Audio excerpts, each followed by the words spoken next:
Sure. Hello, everyone. Welcome to Canadian music in the 80s and 90s and more. I am very happy to be joined by my good friend Duncan Fremlin. Hey, Duncan, how you been?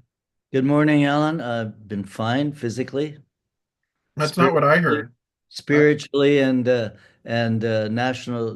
nationally and politically. I've been very, very bad.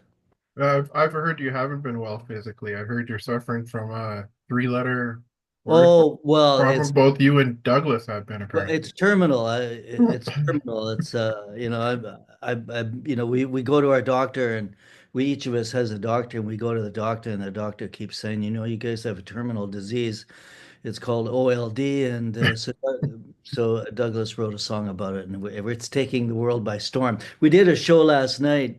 It's being promoted pretty aggressively nationally by a major PR firm, Eric Alper Enterprises, Mhm. and we're getting coverage internationally, India, United States. He's really doing a stellar job getting the word out about this song. And so last night at one of our shows, I saw this table at the back of the room with these five elderly ladies, and I mean, I didn't know them. They were kind of off on their own, kind of thing. And so I went back and chatted with them during the break, and they had somehow found out about it through the internet and were taken by the song. So they said that their friend had told them they should come to the show, and she was going to come too, but she was sick last night, so they all came, and we all had a great time there. So yeah, it's the word is getting out. It's a catchy song, and one day, Alan, you will suffer the OLD. If You I'm will. not, if I'm Oh, not already. no, no, Al, don't, no, no. You do not have the OLD. I remember you played the song in Charlottetown when you were here. Yeah. And I pretty much the whole crowd was just in stitches over it. Well, that Lenny Gallant guy, he totally related to it. Oh yeah. Yeah. Make sure you Oh, send this to him. I want him to know that we remember him. I will do that for sure. If I run into him, I'll mention it as well. Yeah, do that. I If you think do, he if you do, hangs around here. give him a good whack on the side of the head for me, okay? If you see him. I don't know him that well. You know? I mean, you and Douglas are one thing, but Yeah, yeah, yeah. Well, we're two wimpy little guys. I think Lenny would just flatten you in one punch. It would. yeah, I heard he's pretty bigger fella. He's fairly tall, so He doesn't uh, put up with the bullshit that we put up with. So. oh no, not at all. So you are keeping pretty busy right now. You've got So some, yeah, but we're busy with we're taking this 51st state threat very seriously, and yeah, My Stomp and Tom patriotic gene is kicking in big time. yeah, Uh, Back in 1992, I first encountered it. I didn't realize just how serious it was in his life until I'll just tell you a quick story of when I was introduced to this song. I was in a recording studio up in I think it was Escarpment Sound, and I had recorded with Tom before, but I'd go in and do a banjo part and go home. But this was different. This was an important CD for him. And yeah, I'm standing in the performance room. Graham Townsend on my left, Walter Ostanek, the great accordion player, on my right, yeah. and Tom sings us. Um, if you don't believe your country should come before yourself, you could better serve your country by living somewhere else. That was the first time I heard that phrase. Yeah. And I remember thinking at the time, I remember looking over at Walter and we looked at each other and we thought, okay, Tom's gone totally kooky now. He's gone overboard. Uh, because it seemed at the time, it was in protest to the free trade Right. where the money, Mulroney was opening up our economy and our sovereignty, basically giving it to the states, is Mhm. how he saw it. And I did too. And it turns out that he was pretty right, pretty correct about that. The American corporations have pretty much taken over, at least in my uneducated view. Right. Um, but at the time, I just remember thinking that it was pretty damn draconian in a way. I mean, I had heard him in 1990 at all the shows rant about about Mulrooney, but more about the Meech Lake. The free trade Yeah. fiasco was part of that, but not as big as the Meech Lake thing. But this was 1992, and NAFTA had been either had been ratified or was about to be ratified. Yeah. And so he was feeling pretty strongly about it, and he made no bones about it in that song.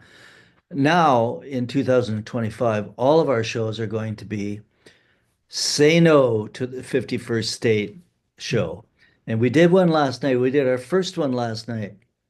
And I'm pleased to report two things. We had a full house, and Yeah. I attribute a lot of that to the fact that I promoted this as a protest show. And the other thing was, Alan, I'm totally thrilled about this, is the enthusiasm and the spirit in the room was contagious.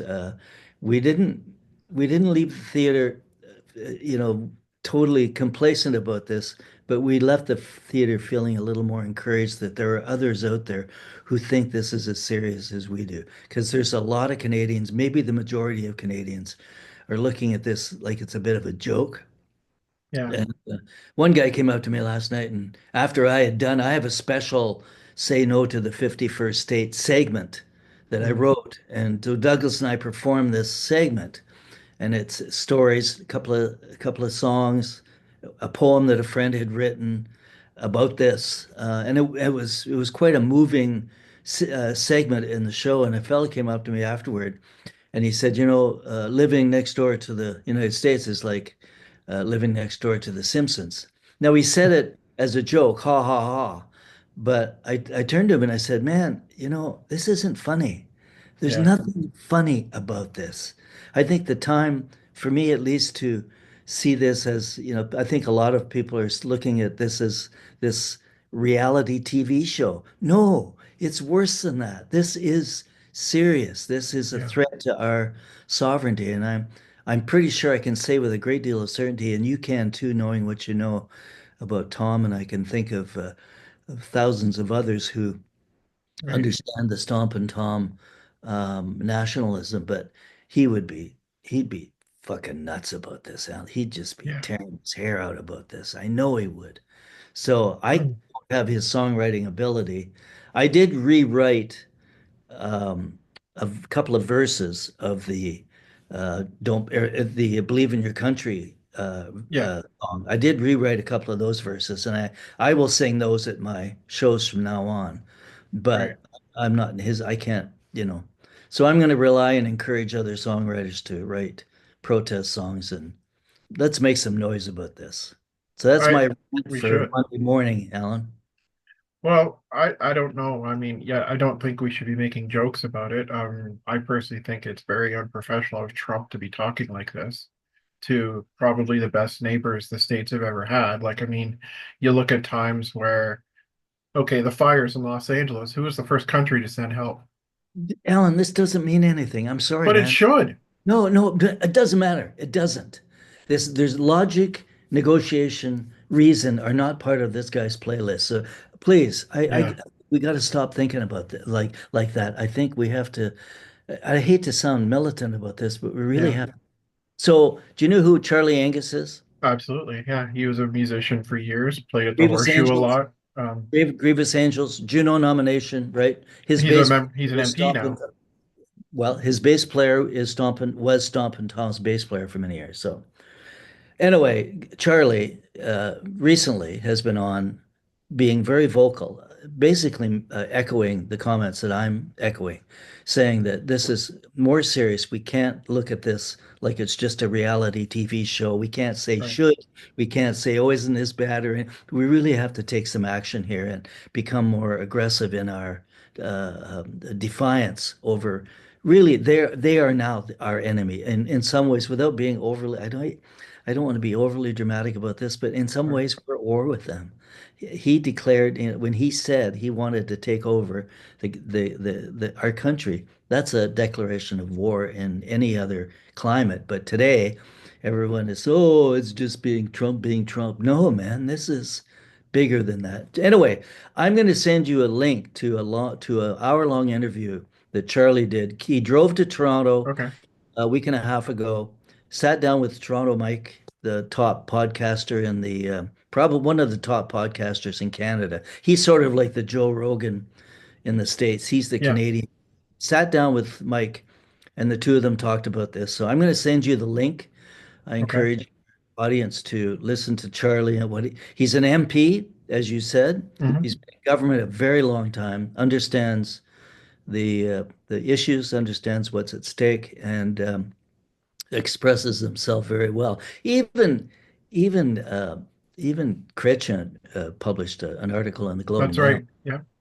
that I found it didn't quite go far enough for me, but it was still pretty good in that here's a guy who said no to the Iraq War and made me a particularly proud Canadian when he did that. So Yeah. he's not afraid of a fight, and the rest of us shouldn't be either. So I hope we get off our proverbial asses and do something about this. Yeah, it's great to have a guy like Charlie Angus in there because he comes from a music background too. I don't know how long he's been an MP for. He's been one for quite some Years, time. long time, But I long time, remember Andrew Cash, who is a very well-known right? Toronto musician, was an MP in Toronto for a while. And I Correct. believe it was him and Charlie that sang Bud the Spud when Tom died in the foyer at I the don't know. Parliament buildings. There I was a don't know. Yeah. video of that on the news. It was Andrew Cass and Charlie Angus. They both got their guitars out in the foyer at the Parliament Hill and sang Bud the Spud when Tom passed away, which I thought was pretty neat.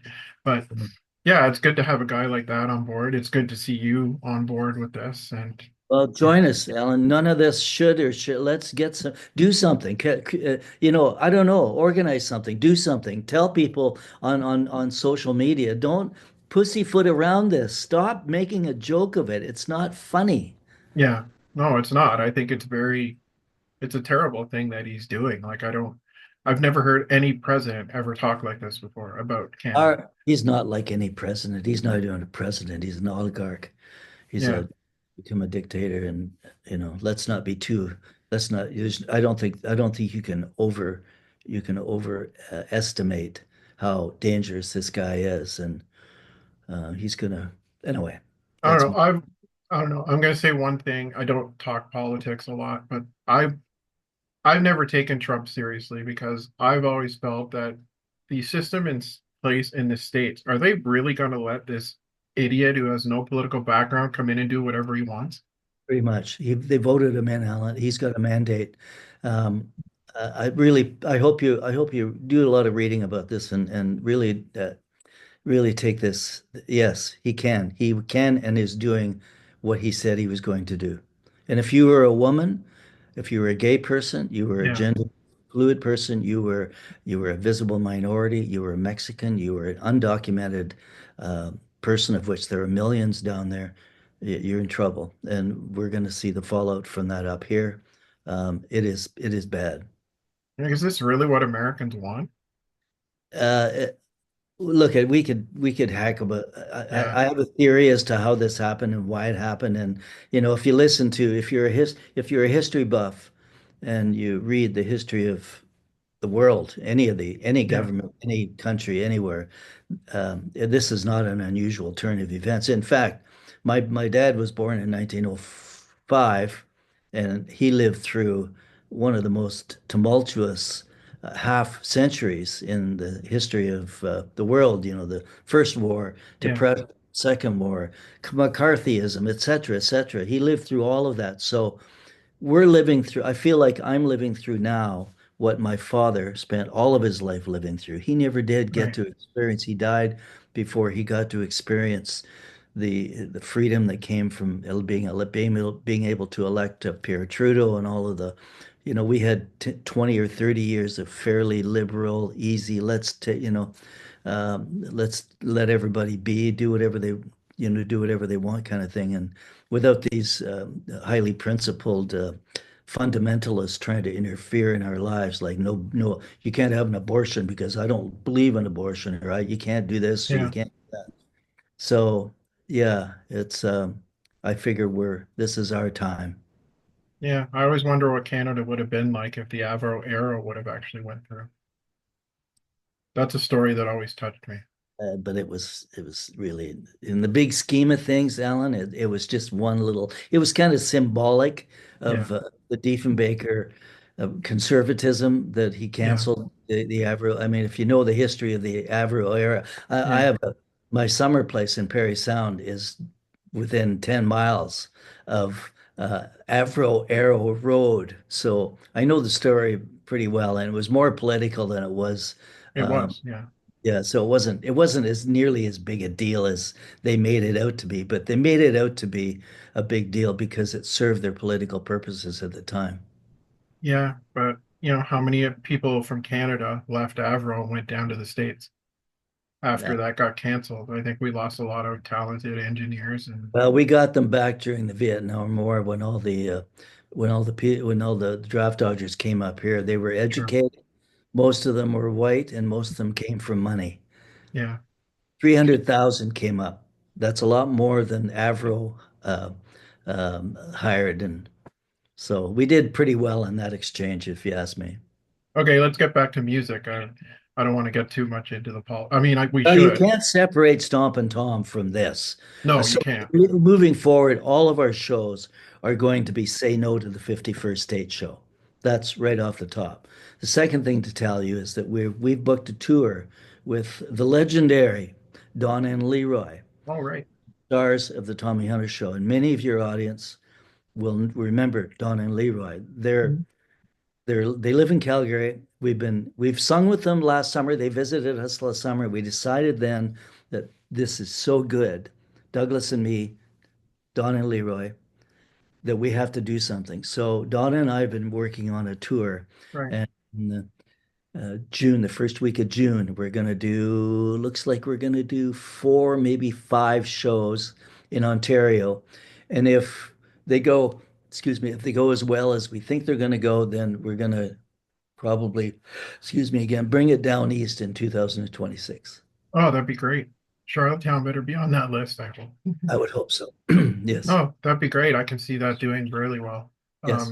Especially since I don't know how long has it been since they've done a tour together or played. Oh, they've continued to sing and perform Oh, thank locally, you. but they've not toured for very, very long. They lived in Nashville for, I think, 17 years or something, and Okay.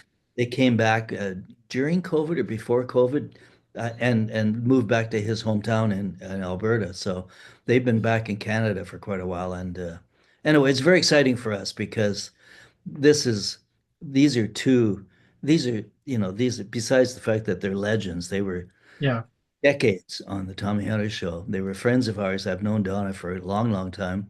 Um, but boy, are they ever good. Can they ever sing and play? Oh, Wow. yeah. Well, Leroy plays the banjo, does he not? One of the best in the country. One of Is the he? best banjo players in the country. Can he give you a run for your money? Oh, gee, come on. I'm not in his league. No, I'm serious, man. I'm not in Leroy's league. No.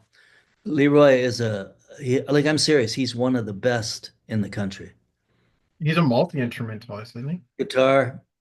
Look at between me, Douglas, Donna, and Leroy, we've got guitar, mandolin, accordion, bass, banjo, banjola. I'm missing some here. Um, I, Hmm.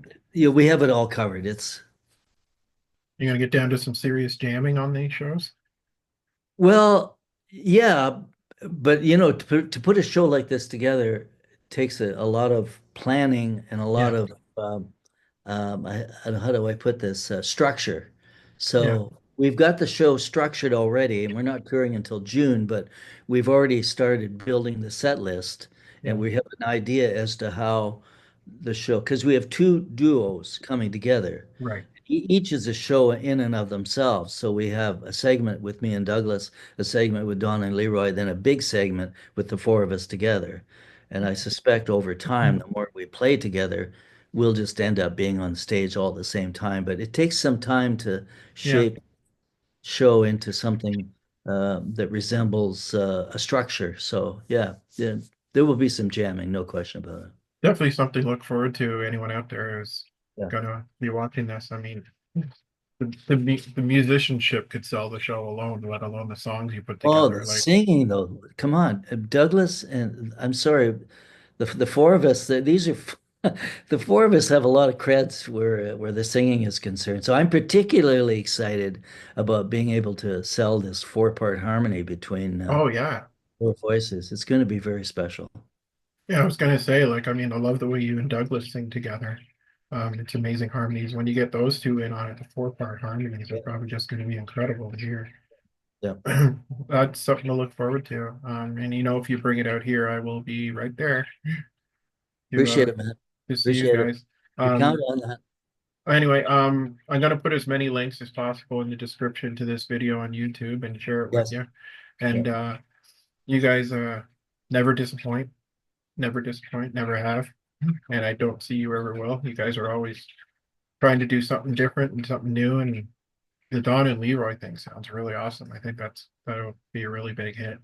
Um, and so is it basically in the summer throughout Ontario you're going to Well, be? right now we're going to take a week in June, do some live shows, rehearse for a few days, and see what we have. We take, Right. like I said, we have to familiarize ourselves with our strengths and figure out what's the best way to present these talents. And Yeah. Donna and I have, we have a lot of decades experience doing this, so we're gonna um, it's going to be, I'm sure it's going to be great. We just need a bit of time to put it together because neither one of us wants to go out unless it's Right.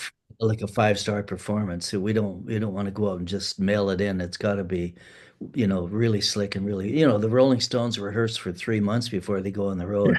We can't afford to do that, but we can Yeah. certainly afford to rehearse for 3 days Yeah. before we go on the road. So we're going to be doing that for sure.